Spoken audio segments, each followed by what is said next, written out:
Hey guys, I'm a light sleeper, probably like many of you. And a few years ago, 2017, I created like a piece of paper, I punched some holes in it, and then I just hung it on command adhesives as a sort of affordable temporary blackout blind. But in recent years, IKEA has actually created a product that's only $6, and it works a lot better.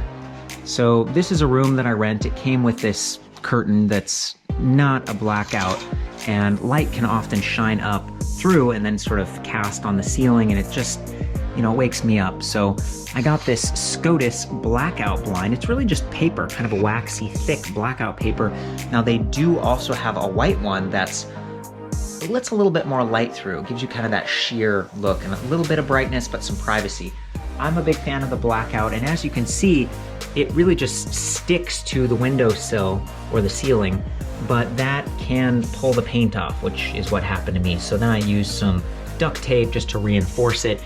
It just accordions down, and you cut it to the exact width, which is great because not a lot of light shines in from the sides. And then at the base, there's some Velcro stickers that you use.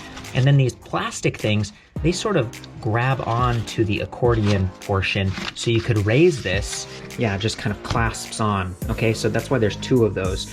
And the base, when you do that, it's not perfectly straight. It's just a big piece of paper that's kind of hanging down, so it's not the most beautiful solution, but it is affordable and it is semi-permanent versus fully permanent.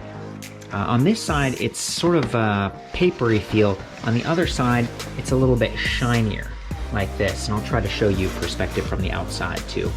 Please like and subscribe so I can continue sharing other cool ideas in the future. This is not an affiliate review or anything. It's just something I thought was useful, and I wanted to help you. Hope you have a great day. See you next time.